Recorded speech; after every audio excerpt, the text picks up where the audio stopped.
இப்போ குறிப்பிட்டு நம்ம ஒவ்வொரு ராசிக்கும் என்ன மாதிரியான பலன்கள் கிடைக்கும் இந்த சனி வக்ர பயிற்சினால அப்படின்னு பார்க்கலாம். துலாம் ராசிக்காரர்களுக்கு சனி வக்ர பயிற்சி பலன்கள் என்ன மாதிரி இருக்க போகுது சார்? நம்ம நிறைய பயிற்சிகளில் துளாராசிக்காரங்களை பற்றி தான் புகழ்ந்து பேசணும்.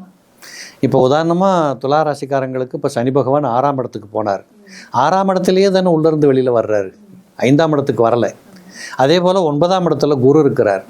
கேது பகவான் 11ஆம் இடத்தில் இருக்கிறார். இந்த ராகு ஒருத்தர் தான் 5ஆம் இடத்துல உட்காந்துருக்கிறார். என்ன குறை இவங்களுக்கு? பெரிய குறைகள் ஒன்றுமே இல்லை. ஆனால் இந்த 138 நாட்களில் நிறைய துளாராசிக்காரங்களுக்கு மனசு சரியில்லை. அவங்களே புலம்பிக்குவாங்க, நான் என்னத்தை பொழைச்சேன் சார், நான் வாழ்ந்தது வீணாக போச்சு சார். இப்படி தங்களை தாங்களே கொஞ்சம் குறைத்து மதிப்பிடுகின்ற எண்ணங்கள், இப்படியான ஒரு தாழ்வு மனப்பான்மை, இது வந்தாலே என்ன ஆகுன்னு கேட்டு யார்கிட்டையும் சண்டை போட்டுருவாங்க. யாரை பார்த்தாலும் வம்புழுக்கிற மாதிரியே தோணும். இப்படிப்பட்ட நிலவரம் எல்லாம் இவர்களுக்கு பக்கத்தில் காத்துக்கிட்டு இருக்கு.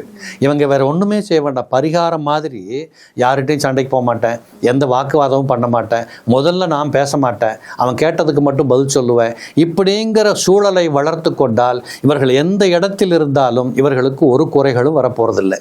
அப்போ பிரச்சனைகள் இங்கேருந்து தான் ஸ்டார்ட் ஆகுது. எங்கேருந்து?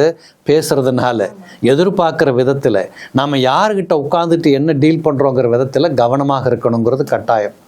6ஆம் இடத்திலிருந்து அவர் ரிவர்ஸ் வர்றதுனால கொஞ்சம் 6ஆம் இடம் பலவீனப்படுகிறது. அப்போ உங்களை பக்கத்தில் உள்ளவங்க சும்மா அப்படி சுண்டி பார்ப்பாங்க. இவன் என்ன பெரிய கட்டிக்காரன்னு சொன்னால் இவ்வளோதானே இவங்கிட்ட பார்த்துடலாம் இவனை அப்படின்ற மாதிரி நைஸாக. அதுவும் இந்த கார்ப்பரேட் கம்பெனியில் வேலை பார்க்குறாங்க பாருங்கள், இவங்களுக்கெல்லாம் இது தெளிவாக இப்போ தெரியும்.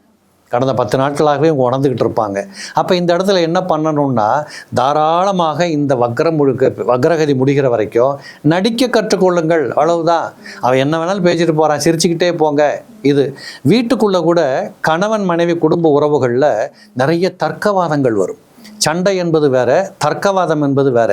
சண்டை போட்டுட்டாவது ஒரு சொட்டு கண்ணீர் விட்டதுக்கப்புறம் 2 பேரும் அரவணைச்சிட்டு போயிடுவாங்க. இந்த தர்க்கவாதம் பண்ண ஈகோ டெவலப் ஆகும். இன்றைக்கி நீ இப்படி சொல்லிட்டு போகிறேன், நான் சாயந்தரமாக வச்சுக்கிறேன் அப்படிங்கிற மாதிரிலாம் வரும். அதை தயவு செய்து விட்டொழிக்கணும். இந்த தர்க்கவாதங்களுக்கு இடம் கொடுக்கக்கூடாது. இந்த அண்ணன் தம்பி சொந்த பந்தம் உற்றார் உறவுகளில் ஏதோ ஒரு நல்லது நடக்குது, ஏதோ ஒரு போக வேண்டிய கட்டாயம் வருதுன்னா நீங்கள் போகிறதே போகிறீங்க, 2 மணி நேரம் முன்னாடி போய் நில்லுங்களேன். இந்த இடத்துல எல்லாம் தப்பு நடக்கும். எப்படின்னா, இவங்க திட்டம் போட்டு போகிறாங்களோ இல்லையோ, அங்கே ஃபங்க்ஷன் முடிகிற நேரத்தில் உள்ளே போவாங்க. அது பெரிய வருத்தத்தை நிகழ்த்துகின்ற விதமாக அமையும். அப்போ சுப செய்திகள் நடக்கின்ற இடத்துலையும் சந்தோஷப்பட முடியல. அப்போ 9ல் குரு இருக்கிறாரே சார், இதெல்லாம் என்ன பண்ணுறாருன்னு கேட்டால், இத்தனையும் நடக்குது, ஆனால் நீங்கள் மன கஷ்டப்படுறீங்க. ஆனால் உங்கள் மேலே யாரும் தப்பு கணக்கு போடலை, உங்களை யாரும் தவறாக நினைக்கலை. குரு பார்க்க கோடி பாவங்கள் நிவர்த்தி. உங்கள் ராசியை குரு பார்த்துக்கிட்டு இருக்கிறார். உங்களை யாருமே வம்புக்களுக்கலை, உங்களை தப்பாக நினைக்கலை. ஆக நீங்களாக உங்களை புலம்புகிற விதத்திலிருந்து வெளிக்காட்டி கொள்ளாமல் வாழ்ந்து காட்டினீங்கன்னா நிச்சயமாக பல வெற்றிகள் உண்டு. இதில் குறிப்பாக சொந்த தொழில் பண்ணுறவங்களுக்கு கடன் பட்டே தீரணுங்கிற கட்டாயங்கள் வரும். அது பற்றாக்குறையாக இருக்கலாம், இல்லை எக்ஸ்ட்ரா ஆர்டர் வந்துடலாம், இல்லை ஏதோ ஒரு தருணத்தில் ஏதோ ஒரு செலவுக்காக இருக்கலாம். நிச்சயமாக கடன் படுவாங்க. தைரியமாக கடன் பட்டு உங்கள் வேலையை பார்க்கலாம். அதே போல் அந்த குரு பகவான் அங்கேருந்து உங்கள் ராசியை பார்க்கறதுனால உங்களுடைய தைரிய வீரியத்தை குறைச்சிக்க வேண்டாம். உங்களுடைய திறமைகளில் நம்பிக்கை வையுங்கள்.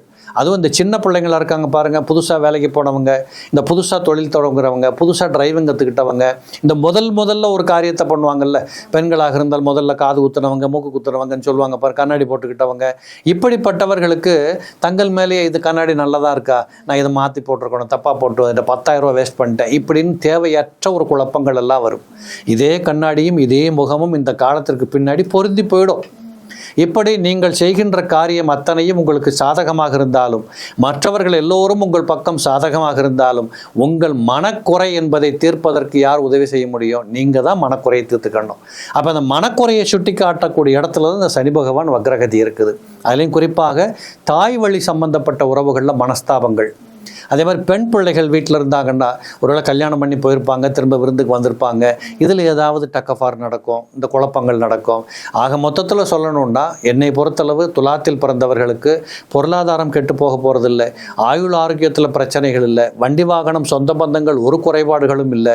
நீங்கள் உங்களை தாழ்வாகவே நினைத்து கொண்டு உங்களையே நீங்கள் ஏதோ இம்சப்படுத்திக்கிட்டு தேவையில்லாத ஒரு நிலையில் உங்கள் முகத்தை வாட வச்சுக்கிட்டு இருக்கிற மாதிரி இந்த 138 நாட்கள் இருக்கும். இதை தவிர்ப்பதற்கு மட்டும் நீங்கள் முயற்சித்தால் போதும். நிச்சயமாக நல்லா இருக்கலாம். நிச்சயம் உங்களை சுற்றி எல்லாமே சிறப்பாகத்தான் இருக்கும். கவலைப்பட தேவையில்லை. நன்றி சார். நன்றிம்மா.